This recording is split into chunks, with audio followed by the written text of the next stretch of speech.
The Lost Money. Yes, it was Salame's birthday. I remember that quite well. It was so strange that it should happen on that day, when we were all so happy and in such good spirits. It was strange that a day which began so brightly should end, at least for me, so sorrowfully. I was awake as soon as it was light that morning, and I crept out of bed to look at Salome. She was sleeping in a little cot near me, for Bartholomew and Jude were constantly having attacks of croup, and my mother was obliged to have them in her room, lest they should be taken ill in the night, and she should not be near them. So she let me take care of Salome, and sometimes in the night she would wake, and put her little hand through the bars of her cot, that I might hold it in mine till she fell asleep again. The bright morning sunshine was streaming through a hole in the shutter, and fell on Salome's face as she lay asleep.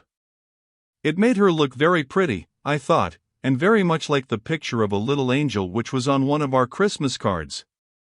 Beside her bed was my present for her, laid on a chair, that she might find it as soon as she woke. It was a wax doll. I had saved up my money for a long time to buy it, and it seemed as if Salome's birthday would never come. I had been waiting for it so long. But it had come at last, and it was a bright, beautiful day, just as I had so often hoped it might be. I was very impatient for Salome to wake, but I did not like to disturb her. However, after a time, Simon woke, and jumped out of bed, when he caught sight of the doll, and then Salome opened her eyes and saw it too. I shall never forget how pleased she was, nor how she threw her arms round my neck, and called me her own dear Peter. Image 008. She called me her own dear Peter. Then the others woke, and every one of them had a present for Salome. Even little Jude had a packet of sweets for her, which he had bought with his own money. It was hard work to leave Salome when schooltime came, and we went off very reluctantly. But father would not hear of our having a holiday, and I think mother was rather glad that he would not. Our holidays were no holidays for her. Poor mother, they were her hardest days. So we kissed Salome and set off for school. Andrew, and Philip, and Bartholomew, Matthew, and Thomas, and Simon, and myself. James helped father in the shop now, for he was 16, and thought himself quite a man. John was apprenticed to a bookbinder in the town, but I was still at school. I was in the first class, the 6th standard it would be called now, but there were no such things as standards in those days. I was old enough to leave school, mother said. A lad of 14 ought to be earning his own bread, she told my father again and again, and father always nodded his head in assent, but he could not decide what was to be done with me. I sometimes wished he would make up his mind, and wondered why it was such a difficult matter to decide. But I found out afterwards that our father's mind was never made up in a hurry. Mother told us once that father had taken 5 years to consider whether he should ask her to be his wife or not. So I need not have been surprised that he could not settle in a hurry what to do with his boys. Only I wondered sometimes, if the third boy's future was so hard to plan out, and took so many months to settle, what he would do, and how many years it would take him to decide what was to be done with his 10th boy, when the time arrived for little Jude to be started in life. And so it came to pass that I was the eldest boy in the school. We did not go to the school nearest to our house, which would have been far more convenient, but we went to the same school father had attended when he was a boy, and which was about a mile farther into the town. It was a long walk for us, and on wet days we grumbled a good deal at having to go so far, but father knew the master well, and did not like us to leave. He was the son of father's old master, and was a really good teacher, and got us on well. The lessons seemed very long and tedious that morning, for I was longing to be at home again with Salome. As soon as school was over, I caught up my cape and ran down the street. But I had not gone far, when I heard the master's voice calling me. I ran back to see what he wanted. He was holding a paper in his hand.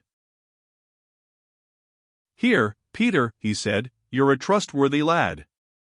I want you to do a bit of business for me. Isn't Trafalgar Street somewhere up your way? I told him it was only 5 minutes' walk from our house. I thought so, he said. I want you to pay this bill for me. Do you know Betson's shop in Trafalgar Street? He is a seed merchant. I knew it quite well. My wife owes him 5 shillings, he said. Here is the money in the bill. Get it receipted, and bring it back to me tomorrow. You need not go till after school this afternoon, you will be pressed for time now, and you must not lose your dinner.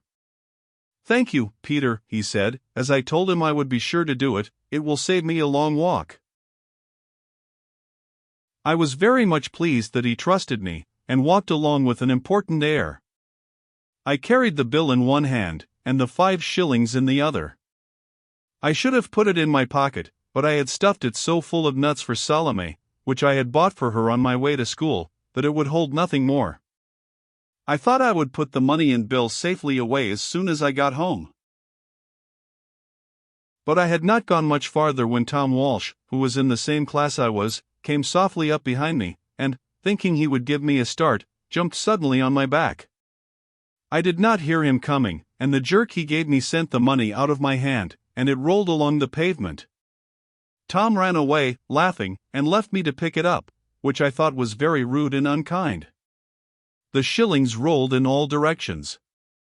I ran after them as quickly as I could, and picked them up, but to my horror and dismay I discovered, when I came to count them, that I had only found 4 of them. Where could the other shilling be? What had become of it? I hunted for it all over. I looked on the pavement, in the gutter, on the road, everywhere, but it was nowhere to be seen.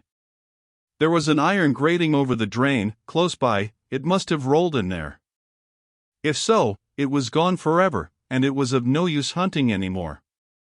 I turned away from the place in despair. What shall I do? I said to myself. I had not a penny in the world.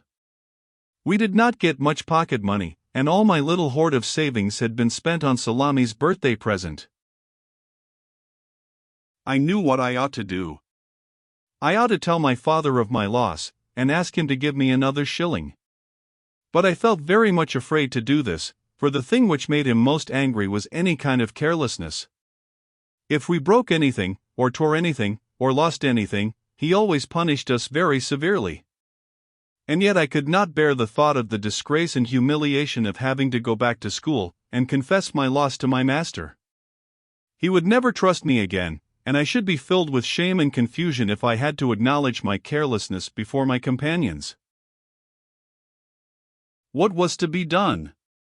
My conscience told me that I ought to tell my mother about it when I got in, but I did not want to spoil Salame's birthday, and there she was at the shop door looking out for me. I wrapped up the 4 remaining shillings in the bill, gave her the nuts out of my pocket, and put the bill and money in their place.